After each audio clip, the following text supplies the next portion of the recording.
So, kia ora. I'll just open and then I'll hand over to Ants. I ngā mihi o te rā ki te whānau I huihui nei. Ia tau te rangi Mārie, kia whakatapu a tātou me nā mea. I whakapono ana tātou, haumie, huie, tākie. Greetings of the day to the whānau gathered here. Let peace be with us. May we respect each other in what we believe, bind together, gather together, united. Kia ora. So our whakatauki that guides us today, ko te aruhei, o te tamaiti, arahia, o tātou mahi. Let the good uniqueness of the child guide our work. And over to you, Ants. All right, kia ora, Fee. Welcome, everyone. We're just going to start off with introducing the CPS team. So the team will just introduce themselves. So, ko Anthony Sanford toku ingoa no o te tahi ahau. I'm from cluster 33. I'm third one from the bottom there. So over to you, Hamish.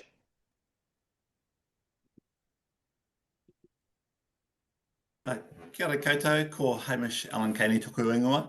I'm an RTLB wannabe. The only person on the team who's not done the training.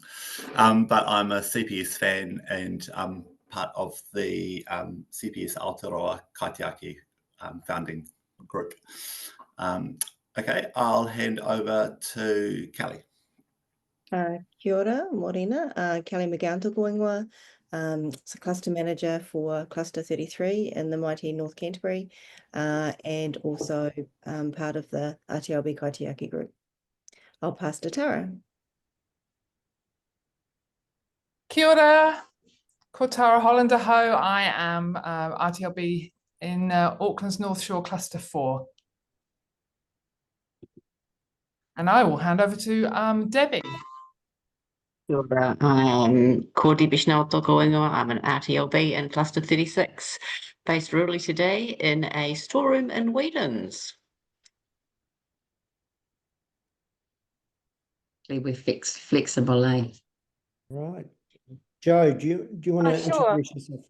Sure, kia ora, ko Joe toku ingoa. I am from Otapoti Dunedin in Cluster 39 and really excited to be here. And I'll hand it over to Fiona. Kia ora, ko Fiona Harkness aho. I'm part of the RTLB Aotearoa team.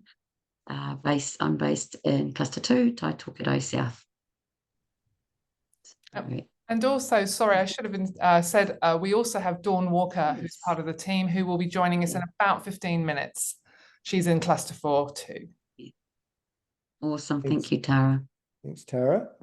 All right, just in terms of housekeeping, just make sure you're on mute unless you're sharing or feeding back to us. We're recording the session. Let's connect, inspire and uplift, which are our values. Please add any gems or pārtai or comments into the chat. We'll be monitoring that throughout the session. And you'll get a record of this webinar, and that will be given to you in due course. Thanks. All right, we've got an action-packed agenda today. So Hamish is going to kickstart us very soon with Āta Whakaaro, and then Kelly will come in with Tātai, and then Debbie is going to share some extensive CPS casework, which I'm really looking forward to. And then Tara is going to come in and talk about AI tool navigation, which is exciting. And then I will be chairing any pārtai or anything in the chat that you have, comments, and then we'll be looking at what's next, and Fee will close with karakia. Right, over to you, Hamish. Nā mihi nui, Anthony. Kia ora koutou anō. So, Āta Whakaaro is a space that I love because it kind of provides us an opportunity to practice that sort of analytical brain, or my childhood idea was I'd grow up and be a detective one day. So this is secondary to being a detective, is the opportunity for us to really work at now that we've got the information, how do we make sense?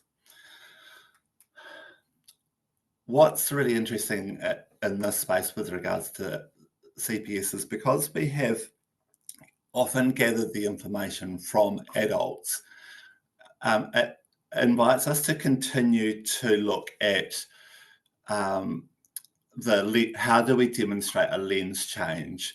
And again, I guess we prompt at this phase around our use of language, so that we have the invitation again to be mindful of the language that we use as we try and make sense of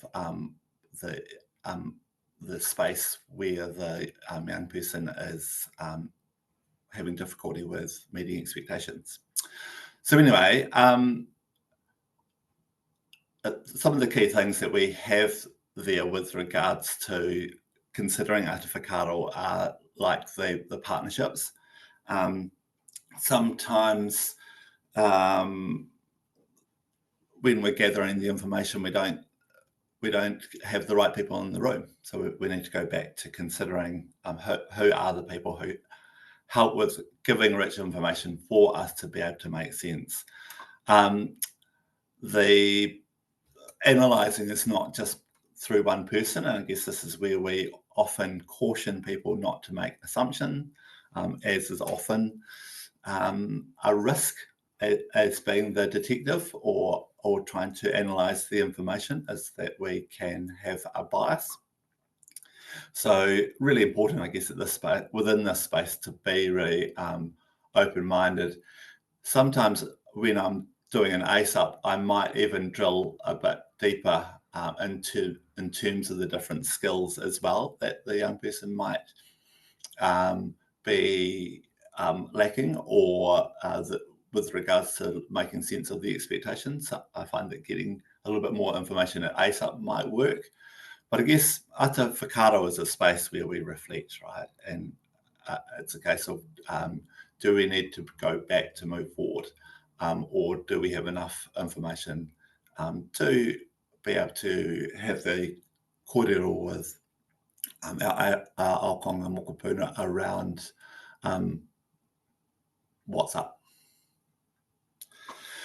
So that's Āta Whakaaro. I guess any questions, just pop them through the chat, and I'll be following the chat if there's anything that you want to wonder a little bit more about. But I'll hand you over to Kelly now in terms of Tātai, and if there's any more wonderings near the end, then feel free to ask.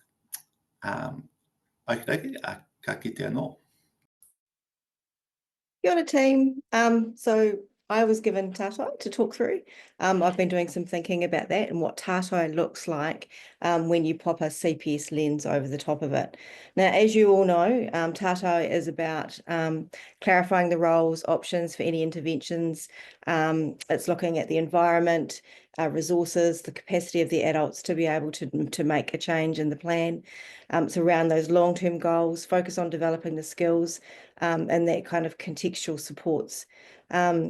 And the team considers to strengthen, the capability and the setting to ensure that progress can change over time, I guess.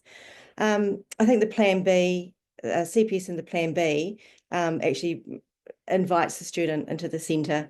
It's about the co-constructing of goals, sharing sense-making. It's around that flexible and responsive planning with proactive student input. And I think that's really important. You might be sitting there thinking, well, I was sort of sitting there thinking that where does those actions of the planning, I guess, sit within sort of Tātai or Āta Whakaaro? Like, where does the ASOP sit? Where does the conversation with the parent, the parents kind of, sit? Who do we bring around the table? Do we still have a planning meeting? And I think the really lovely thing about He Pikorua is that you don't have to have, it's not paint by numbers. There's a flow.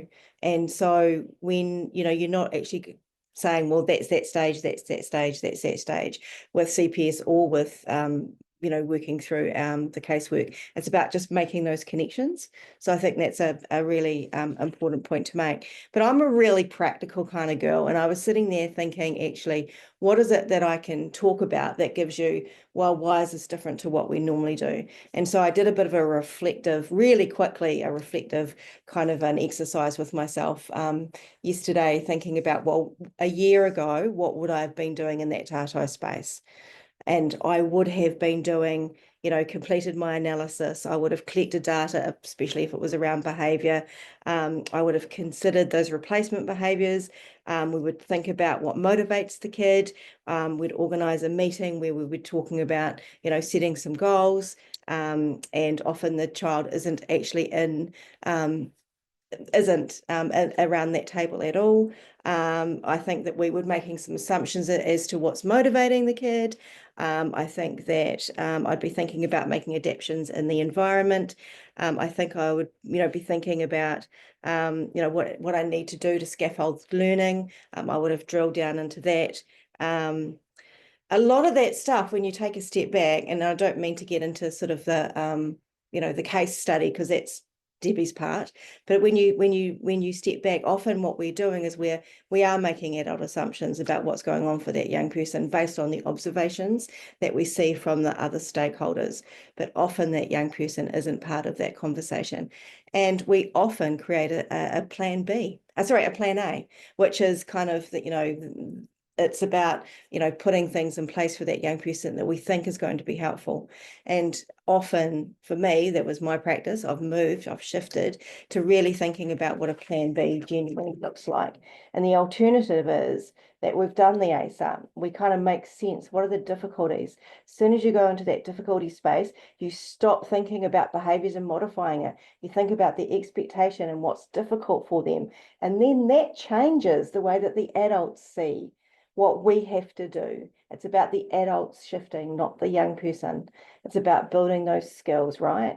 And I think that the alternative for tātai with a CPS lens is around that student bringing their voice to the table. They're telling us, what is difficult for them. We're working out a solution. There's a plan which was created, which is flexible, that we need to keep monitoring, that we can come back to.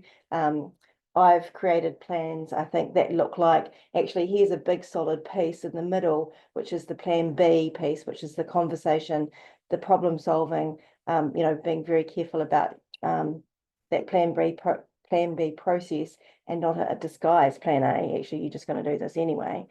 And then be thinking about there might be some other stuff that the adults have to do that's part of that bigger, wider plan, and that's okay too. Based on the information that we've got from that young person, that's the most important thing. And I think that if we go down that track, we're still hitting on all of our principles around ensuring that mokopuna and whānau at the centre. It's focusing on the strengths, and we aim to collaborate with including the student. I think it also hits with culturally affirming and responsive, because it's actually advocating for fair and equitable solutions to consider all perspectives of all those people that are involved. So that's my move. That's what I'm noticing is working. I know that we've got far more information that's putting it into a plan which is doable, where the student is involved, that there's ongoing monitoring, everyone is at the table, and I'm going to pass over to Debbie, who's going to flesh that out and some actual casework. Kia ora, everyone. Thank you, Kelly. There are so many connections. I hope I managed to remember to pick up on all of them. I'm going to begin with quite a few mantras. I think Dr. Ross Greenleaf gives us plenty of mantras and or ideas that we can keep reminding ourselves, this is the process, or this is an idea we need to hold in mind when we're doing our He Pikorua process. So I have here that it comes from Dr. Ross Green's work. Of course, we've got kids do well if they can, and kāko, of course, do well if they can. And the kāko doesn't mean to impose a plan A. It's just what they've been trained to do, and it's just their default setting sometimes. Skills are the engine pulling the train, and motivation is the caboose. So like you said, Kelly, we do the ASAP, we find out, oh gosh, goodness, there are some skills that they haven't quite got yet. And of course, the motivation, we used to think it was a motivation issue. Well, they do have, in a sense, a motivation issue. It's because they're aware that they don't have the skills. If they could have solved the problem, their difficulty, they would have. Thank you, Fee.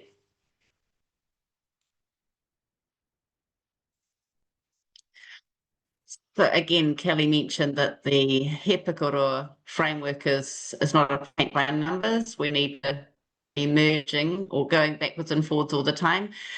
So this is a quick walk through a case study in a sense. So when I get a case about behaviour, one reads up about, of course, the request for support and goes, I think we need to hear some student voice here. And so in consultation with the kaiko and the leadership within the school, could be the SENCO or the LSC, I pop this little statement in my service agreement if they are willing. And so far, schools are willing. And so it asks the kura to make provision as needed so that kaiko can participate in the CPS discussions with mokopuna. And so far, schools are willing. Thank you.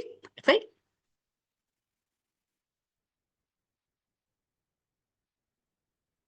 Something wonderful that Anthony put in a blog recently was try not to overwhelm kaiko. So I go in there all enthusiastic that we're going to hear the student's voice and we're going to have a CPS conversation or two down the track, or 3 or 4 or 5.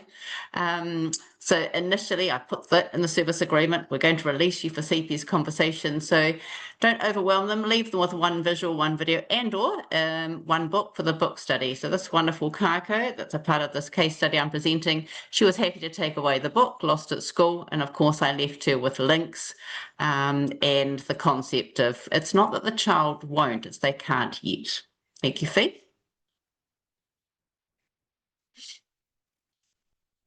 And as Kelly pointed out, it's not linear. We go back and forth in the He Pikorua framework. So a combination of Āta Whakaaro and Tātai happening here with the pre-CPS conversation. So what does setting up for success look like? We've done the ASAP, we've prioritised the unsolved problems, we've selected just problem number 1. We've scheduled it, I've been through the kohi and Āta Whakaaro's stages. I'm at the scheduling a CPS meeting with the student and the kaiko is released. And I draft a script so that I can support the kaiko to jump in as much as possible and to be prepared for the direction the conversation may take. Before we have the meeting with the mokopuna, we write in the adult concern. That's a really important step for the kaiko to reframe, in a sense, their expectation and to help the student gain perspective. Oh, yes, what is, the adult concern step is important for them to have support writing as well. I email the script to the kaiko, part of the CPS conversation, and I print off for the meeting a copy of the script and the drilling cheat sheet so that they can be guided during the conversation. Thank you, Fee. So the case study for this particular mokopuna that I'm presenting, a Year 8 student, has had many meetings with senior leadership, not CPS conversations. He does not trust teachers and leadership. He considers his voice has not truly been heard when meeting with leadership. Adults have made assumptions, not obtained the truth of the matter, and have falsely accused him of lots of actions during the course of his schooling. And this has come out of CPS conversations. He has difficulty getting started on learning tasks, and he has difficulty with some peers at break times. Thank you, Fee. So at the CPS conversation meeting with the mokopuna, we explain the purpose of the meeting. Like Dr. Ross Green would say, you're not in trouble. We're here to hear your perspective. We'd like to have a conversation with you. I lead, and the teacher is prompted to join in. By the third CPS conversation, in this particular case, the teacher is asking most of the questions and I'm prompting as needed. I make the notes and record the students' responses, and I record the agreed solution. And Kelly reminded us here that in a previous meeting that we don't jump to an agreed solution. We may need more time. We may need to come back to the conversation. We may pause the conversation after 20 minutes and come back to it. We don't jump to an agreed solution if we don't think we've truly got enough information to get to a collaborative solution. If we do manage to get to an agreed solution during the CPS conversation, I'm taking a summary of the conversation and I type that up as a document to send back to the kaiko. So they have, because I've been helping lead the conversation most of the time, so they remember everything that the mokopuna said. And then, naturally, the tātai plan is updated or added to. So for this particular mokopuna, we're up to about conversation number 4 or 5 now. And each time we have a conversation, the difficulty is the goal, and what we decide is the collaborative way forward, they are the actions. And that updated plan is shared with kaiko and whānau. Thank you, Fee.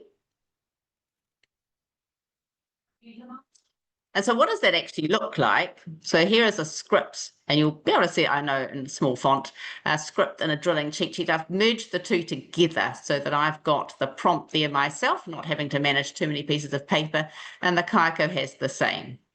And so you'll see that I've got some prompt questions in red, as well as the black is the drilling cheat sheet from Dr. Ross Green. And for this particular conversation, it was mokopuna. I've noticed that you're having difficulty responding or talking to peers during break times when you hear your friends being insulted. And that took some time to get to that unsolved problem because, of course, as you can imagine, the teacher, the kaiko in their mind was saying they had all sorts of theories about what was happening, and it was difficult to word that unsolved problem in an empathetic, non-judgmental way. But we got there, and that was part of the learning journey for the kaiko. Thank you, Fee. So here is what I send back to the kaiko after we've had the CPS conversation and I've updated the tātai, the summary of the conversation. And I'd like to read a little bit of it to you so you can hear from what Kelly was saying earlier. We as adults have all sorts of assumptions, and we think the student in past lives, we will have thought that the student was at fault. We know that the student wasn't at fault. There are expectations they can't meet. We're placing expectations on them, and or there are skills that they don't have in this situation. So for this particular mokopuna, I'm going to react. This is when something happens in the playground. When someone insults my friend, it's rude. If someone swings at me, I'll swing back. Sometimes I walk away and swear. People tell Tumuaki that mokopuna did this and mokopuna did that, but I didn't do those things. Though so often he believes he's been falsely accused. He talks about particular peers that come up to him in the playground, and they don't want to be. He doesn't want to be friends with them. This happens constantly, and they're often trying to provoke this particular mokopuna to react. And he says, I don't play soccer anymore because they've ruined it, because essentially they cheat, or they're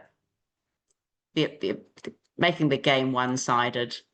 If he sees someone getting hurt, he may get involved to try and stop that. So that might be when he's using some physical force. He will swing back if he needs to defend himself, he says. And he doesn't believe that senior leadership so far have seen his perspective. He's been in trouble so often, he just gets blamed for things. So it's usually when the kaiko are in these conversations, they develop greater empathy and understanding and realise that perhaps they truly haven't investigated a situation or some situations in the playground. And for this young fellow, he said he doesn't trust adults and he won't talk to adults. We've gained a great deal of information from him. We're gaining some trust and we're getting some voice from him, and we're able to move forward.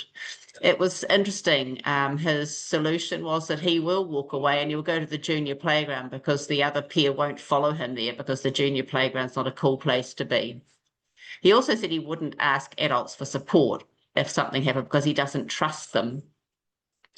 But it just so happens, as things have unfolded, as the kaiko checks in with him after break times, he's now telling her if there has been an issue and or if playtime was fine. And there's hardly been an incident since. There've been a couple of ripples, but he certainly hasn't been to senior leadership because of things that have happened during break times. Thank you, Fee. So what does the tātai look like? We have here the goal. When mokopuna hears insulting conversations about his friends during break times, he will walk away. And we have here the actions. And this is what he said would work. Whoever he's with, they'll walk away. They may walk around, or they may walk to the junior playground and sit and chat. Kaika will check in with mokopuna at the end of a break time with a very casual, all good, or anything up type phrase. And if the mokopuna does indicate that something has occurred, Kaika will follow up. And we put that in if, because he said, I won't tell her, I won't say anything. But we put it in there just in case. Mokopuna is aware that Kaika is always ready and willing to hear about break times if there have been difficulties, and he can tell Kaika about those difficulties. When a red card is given, this is our behaviour management system at the school, Kaika will send an explanatory email to whānau so that whānau can talk to mokopuna about the situation. He wanted a heads up about that. And then I just put that statement at the bottom that reminds people that we need to monitor the agreed plan. So when on duty, Kaiko, please be aware of any situations or contexts, be ready to praise and also be ready to help out as needed. And be ready to have another CPS conversation if this plan, what we've agreed to, doesn't seem to be solving the problem durably, if we're not getting the outcome that we thought we would get. Yeah. And I'm just there to support. This is one of those cases whereby amazing Kaiko, I pop in and support with CPS conversations, and she keeps giving me the update of how things are going. Thank you, Fee.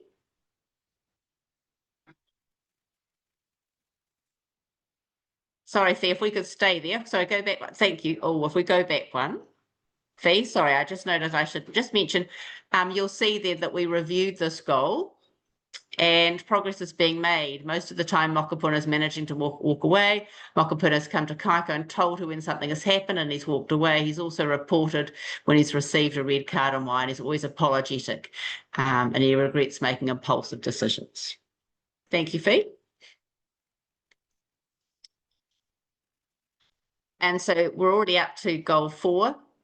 So this is an example of how the process evolves. So we've worked through that difficulty in the playground, still being monitored, of course, and mokopuna will get started on his maths. And going back to Kelly's comment, we think, oh, it's the difficulty that the child has. It's not us.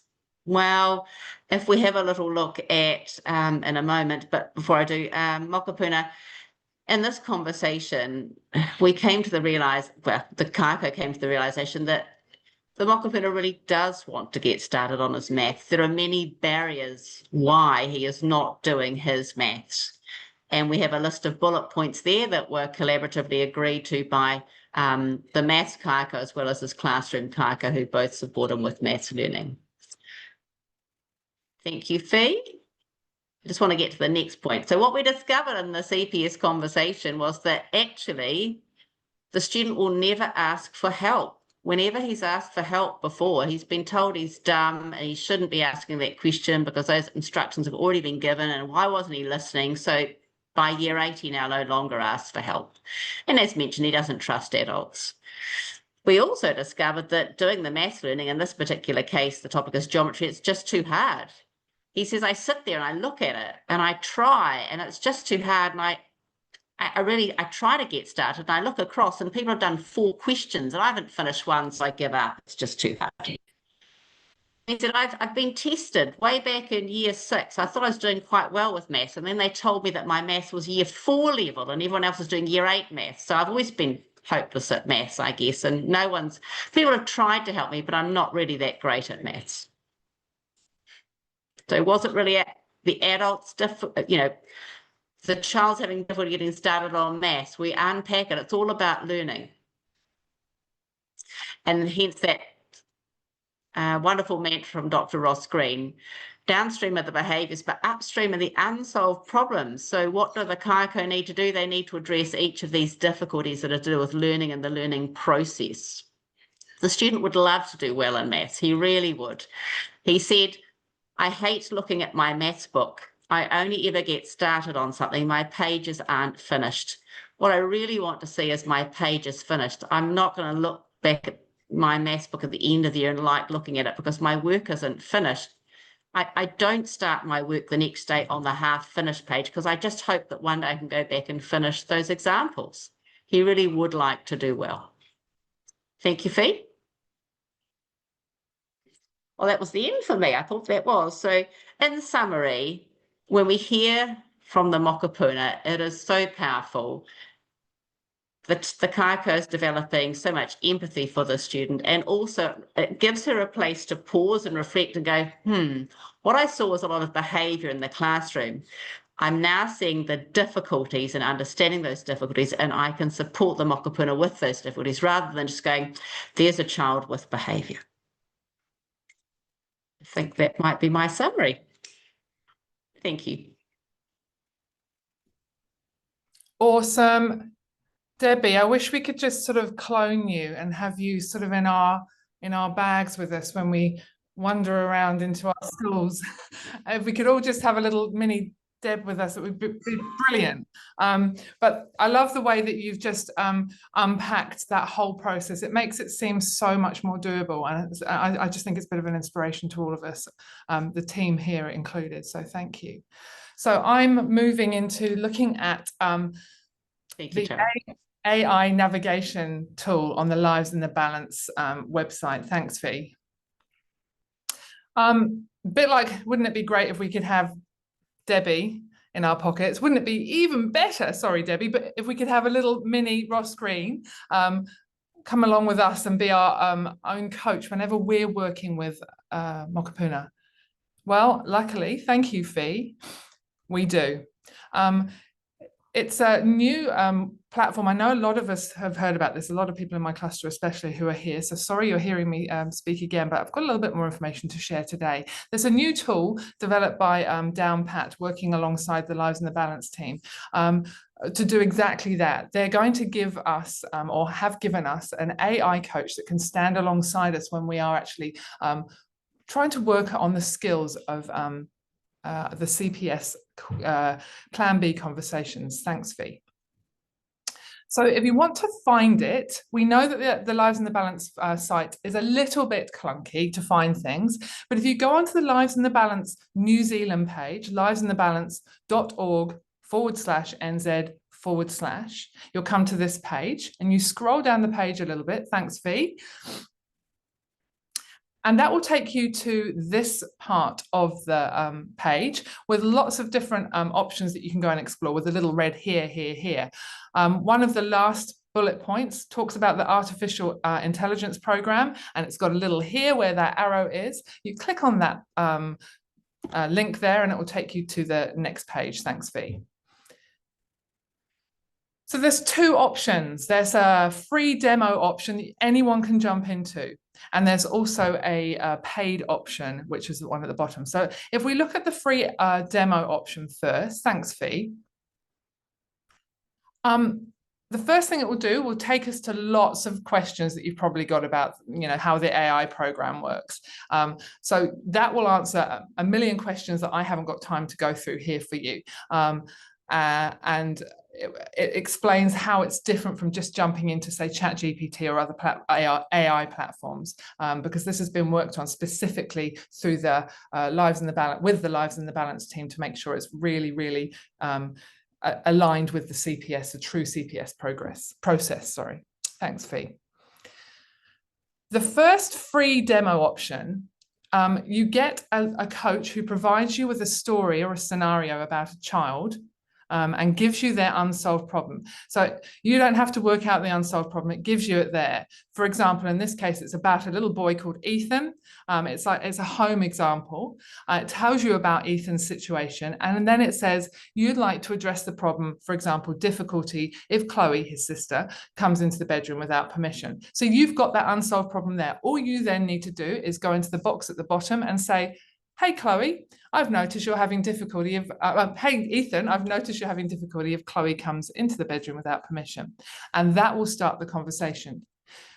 So you've got 3 scenarios to work through. You can choose either scenario, and you can go back and do it again and take a different direction. The magic of AI is that you can have, every time you input your part, it might be different from the last thing you said. And if you did that conversation previously, the response from the child will be different. So there's 3 different scenarios on that one. Thank you, Fee.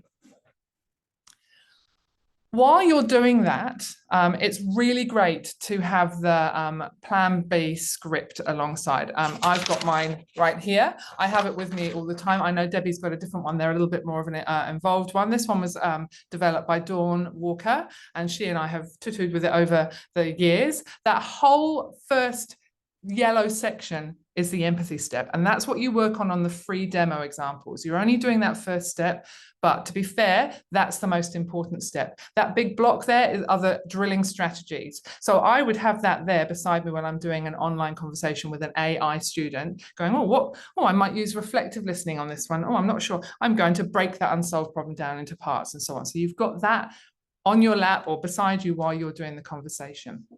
Thanks, Fee. If you want to go further than the empathy step, once you feel like you've really nailed some of those drilling strategies, you can actually think about the paid option. Now, I've done that. So you can come and click onto that, subscribe now, and you do get a 7-day free trial. Thanks, Fee. So the paid option is slightly different. There you practice all 3 of those steps. You've got that empathy step, which is the most important step, but then you can practice the defining the adult concern step, and you can do the invitation step, the let's find some solutions to this problem step. So it's got hundreds of scenarios, not just the 3.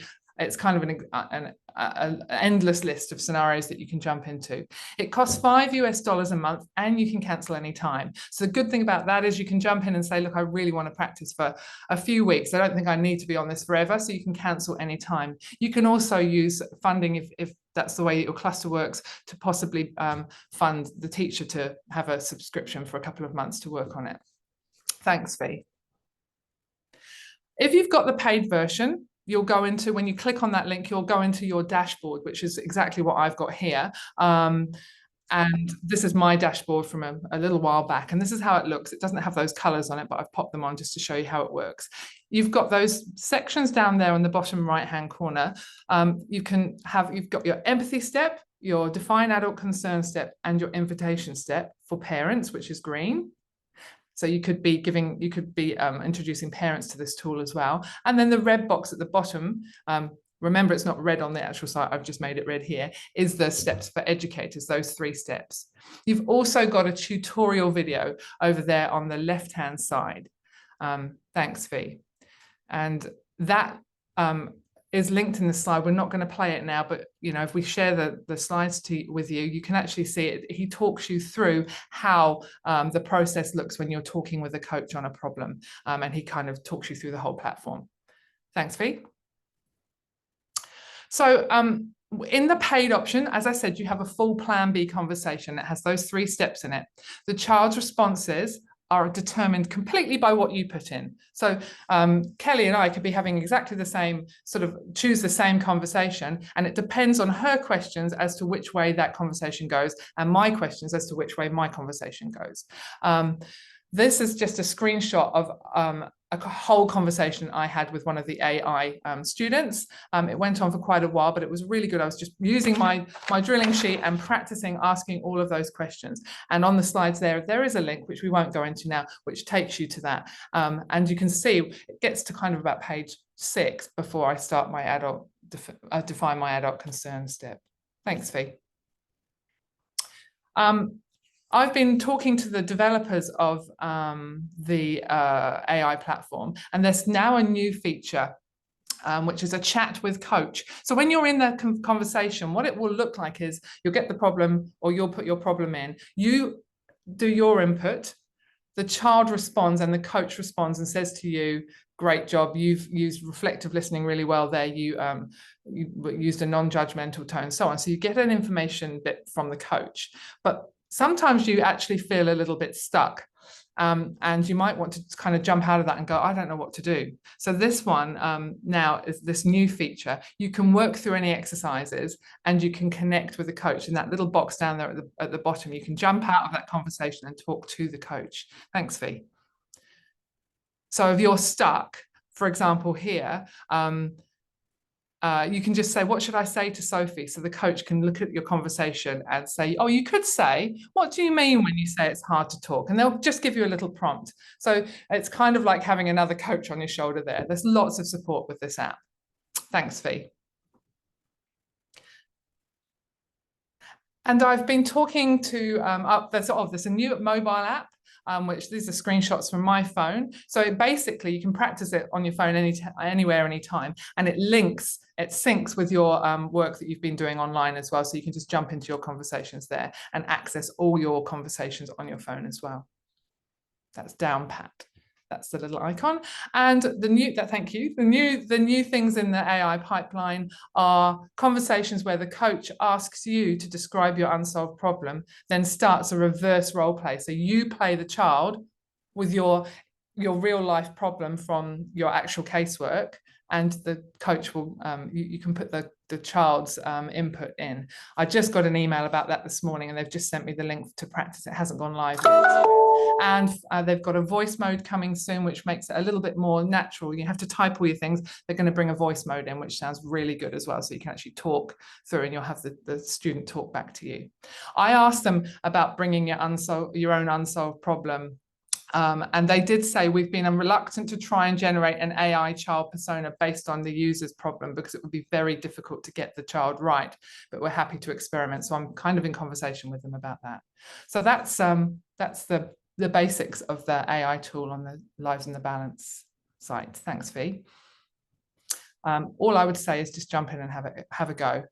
We did it in our cluster last week, and you do need a little bit of time to just jump in and just try it out. You can't get it wrong. You're not actually going to damage any children. They're not real people, and you can just use it as a tool for coaching, and jump in and ask that coach the questions you need. Thank you. That's me. This is just here. This is a one little gem that's not quite linked to AI, but we did talk about it. And going back to Debbie's point and Hamish's point and Kelly's point, don't overwhelm Kayako. If you're jumping in with a new case and they don't know CPS and they're not sure what on earth you're talking about, start simple. And I have made this little tool where it is literally just a little a flip. It looks like this. The first front side says, just notice the behavior of the student. And once you see the behavior, that's all you need. Flip it and ask yourself, what's my expectation here? For example, the behavior might be calling out on the mat. What's the expectation? To maybe sit and wait your turn to speak on the mat. So then you can just say, Tara's having difficulty sitting and waiting her turn to speak on the mat. And so that's a really simple little tool that you could just get the ball rolling with. And that is really me, over and out. Thank you very much. Sorry if I've spoken for too long. Kia ora, Tara. Thank you very much, and ka pai to everybody today who's presented some really rich kōrero, so really awesome. So that leads us to our Tātai section.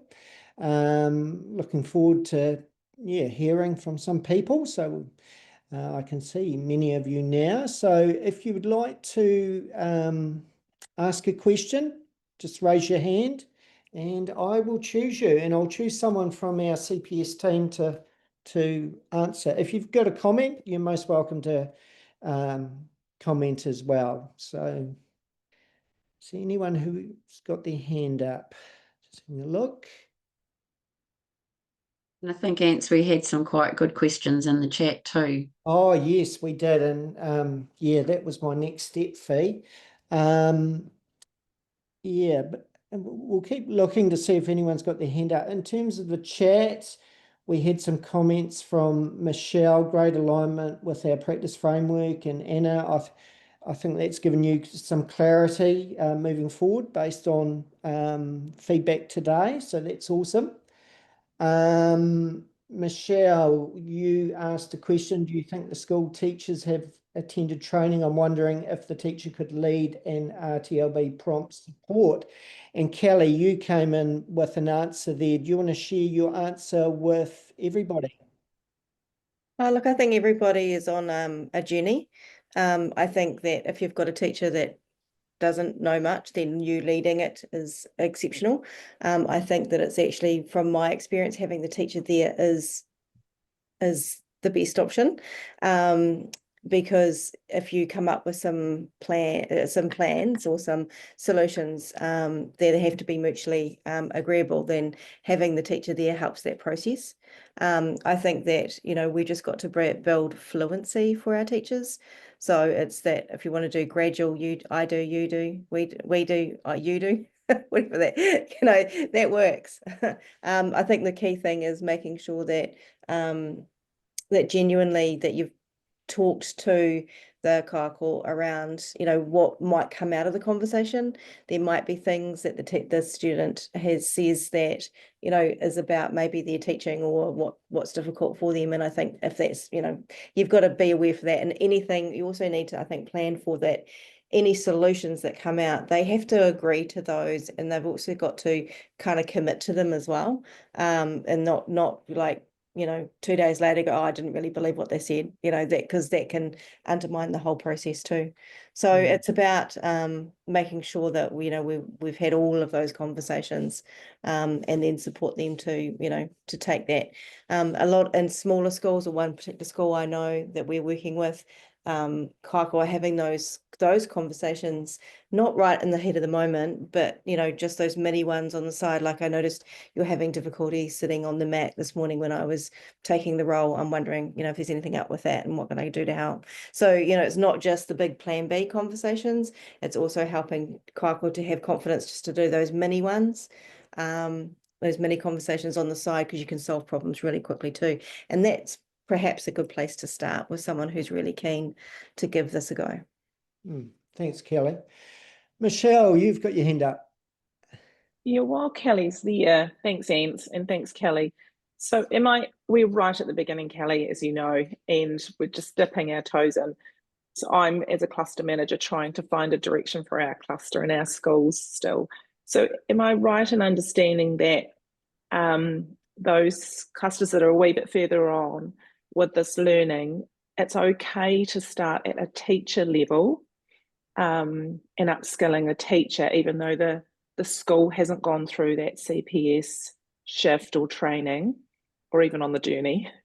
And it's also okay to be having those conversations with senior leadership team and getting them on board, and getting their, maybe supporting them with the 2-day training and using LSF, and getting the whole school trained and sitting beside them, and then starting with their teachers. So it's kind of both. Yeah, Is totally. that what I'm hearing? I think what we did as a cluster is we just started with ourselves first, and we were in the sandpit, and we looked at what does CPS look like. You know, if we put a CPS lens over, you know, He Pikorua, what does that look like? What do we need to be really mindful of? We took the opportunity to go out and have a go very carefully, and ensuring that, you know, no harm, and considering and talking to a lot of people. Then we came back and shared stories with each other. Like, I had this conversation and this happened, and, you know, and we just had created that space to share stories. And then just as a result of doing that through our own shifting, you know, we started to hear other teachers talking about that. And then other principals became kind of, you know, intrigued and interested. I guess we did launch off my sabbatical, so I shared that back with the principals as well. So I kind of launched off that. So that was, you know, that was a time and space kind of a thing. But, you know, we've got some Tamaki that are here like going, no, we're all good. And we're like, that's awesome, Kapai, you just do you. You know, and I think you just work with the people. I don't know, back in 2000, was it when I was first trained, there was the most amazing person who said, you move education like you move a graveyard, one body at a time. Yeah, so it can be sort of that top up, you know, from the teachers up, or it could be from leadership. Yeah, totally. You know, There's no right way. You know, and it Awesome. can be, you Yeah. can actually even do it by stealth. So, you know, oh, that's interesting behavior. When we think about the expectation, maybe that's Yeah. that could be difficult, or, you know, so Yeah. we don't even really talk about CPS much. We just talk about shifting our lens, because I don't want this to become the next UDL. We talked about UDL for years and everyone just went, oh, that UDL thing, can't do it. You know, so we just, yeah. Thank you. I think, could I just jump in there as well, Okay. just in answer to your question, Michelle? I think exactly what Kelly's just said. You can't not use it in your actual casework with individual teachers. It's just, it comes out because that's who we are now. We kind of live and breathe it. But when you do get senior leadership interested and on board, then bigger things start to happen. And we just had Ross Green come to the North Shore in May, and he spoke to a number of schools in the Kahuiako, and he actually came to one of our schools that was hosted by one of the principals. And he had another day where he just had he invited all the North Shore principals, and they brought their senior leadership teams. And looking around, I was lucky enough to go along to that day with my cluster manager. Looking around, the energy in the room there was quite different. And when you can come from, I hate saying top down, but when you are coming from senior leadership down, then things move a lot quicker.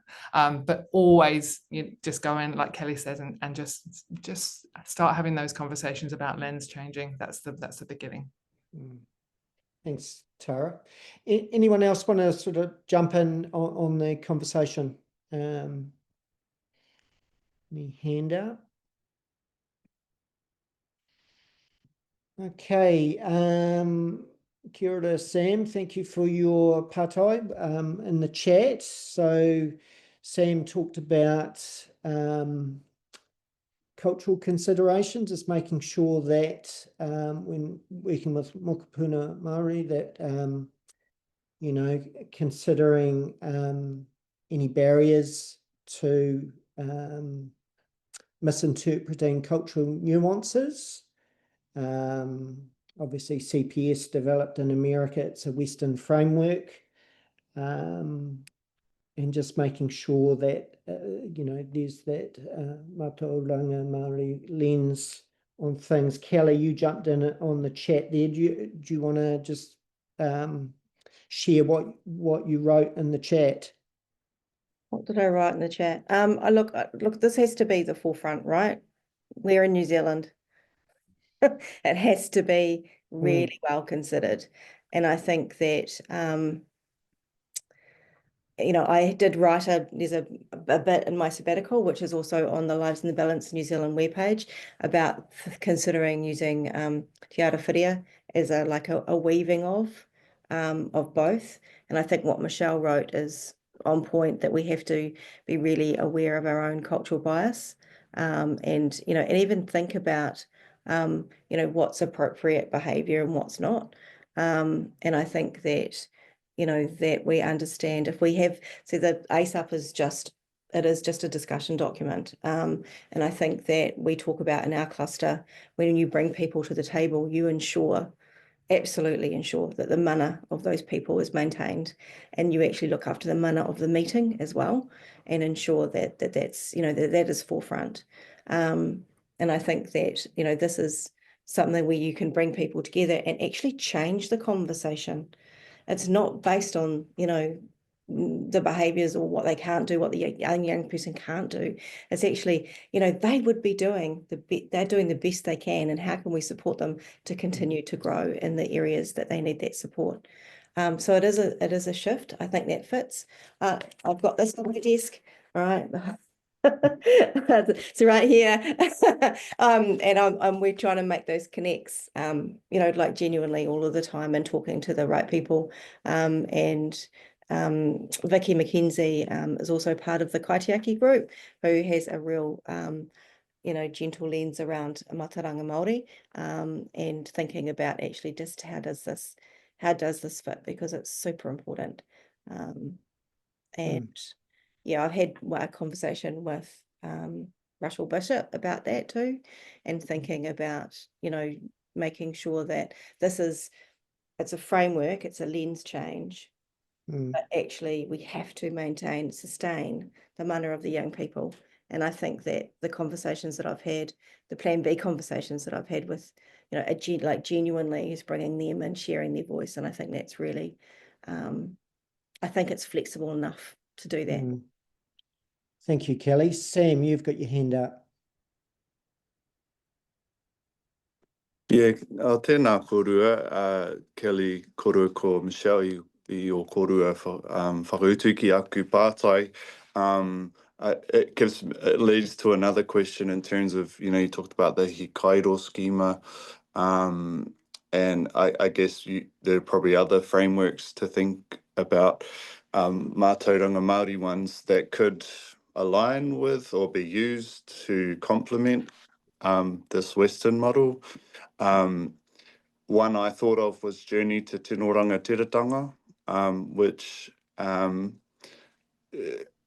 kind of is the same thing, right?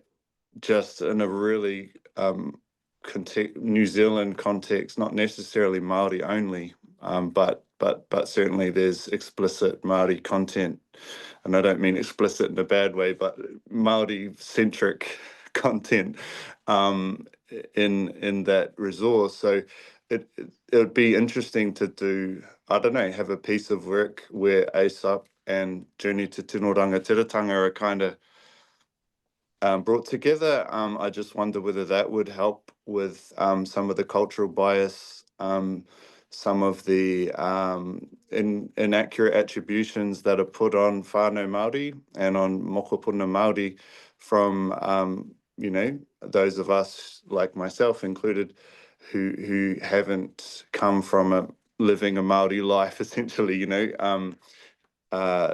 So yeah, we have to really explicitly work hard to confront those biases, because if we go with that empathy set, for example, we can certainly empathize from our perspective, but not having lived, you know, the life of this mokopuna in front of us. And that goes with anyone, I suppose, not just Māori, but there is a danger there, especially with mokopuna Māori. So yeah, that was all I was about. But I think there's real opportunity. I love the model. I think there's real opportunity for it to be further enhanced by models like Journey to Tino Rangatiratanga, or resources like Journey to Tino Rangatiratanga, the He Pikorua schema, Te Ira Tangata, any porphyry sort of model. They're all beautiful as well. So tēnā koutou. Kia ora, Sam. Thank you. Really appreciate your feedback, and I saw some love hearts going up there with Kelly, so that's awesome. Hamish, just very quickly, you've got your hand up, then we'll have to move on. Kia ora, Anthony. Kia ora, Sam. Thank you for your pātai. It's a we're-all, really, isn't it? With regards to how we align to our practice as being from different cultures within New Zealand, but especially obviously tangata whenua, and that's a real thing that I can reassure you that Ross is really committed to. The thing that we know about Ross is that if you don't ask, you don't get. And so we were cheeky enough to obviously say, you know, what are we going to do to grow CPS here now that you've got some converts? And so he was really open to us obviously starting up the kaitiaki. And so one of the things that he's really interested in is just continuing to grow in an authentic way. And so, Sam, what you're putting down, I'm happy to contact you or after this, but that would be great to see what we can do around making ASAP more Kiwi, and more aligned to what our commitments are. So, and that goes for anybody, because this is a space that I'm looking into is how do we grow across our different sectors as well. So it's not just education, but also health and youth justice, whānau community, yada yada yada. So yeah, cool. I'll reach out to you, Sam. Kia ora, Hamish, and yeah, real true community of practice we are, you know, getting those wider connections. So that's really awesome. And kia ora to everyone for sharing. All right, so in terms of what's next, encourage a colleague to join our CPS webinar who has not joined before. That would be really awesome. Inspire, try the AI tool that Tara talked about, then share with an educator or colleague and get them really interested in it. And notice when you're using it, what were the benefits? And also the Power of One uplift, share, you know, one CPS book, Lost at Schools as a guide or a key CPS quote or video from the Lives in the Balance website, or a visual, for example, Kids Do Well if they can. All right, share with an educator and a colleague or both. All right, our next webinar is Wednesday, 17th of September. There's the registration link. It'll be great to have you online for that one. Thanks, Fee. And also, we've got an awesome website. We're updating that continuously. I must admit, I'm not updating it. I don't have the skills in that area, but many people in the team do. So, yeah, get on there, have a look. There's some great blogs around CPS and other topics.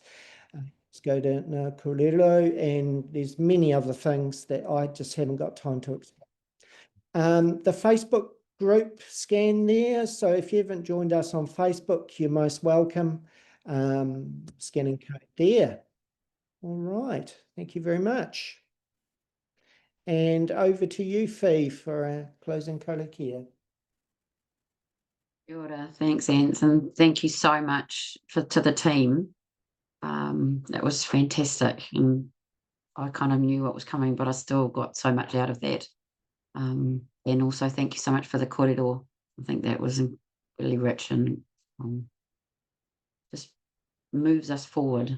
So thank you. I'll close. Kia tau te manaakitanga ki runga ki tēnā o tātou.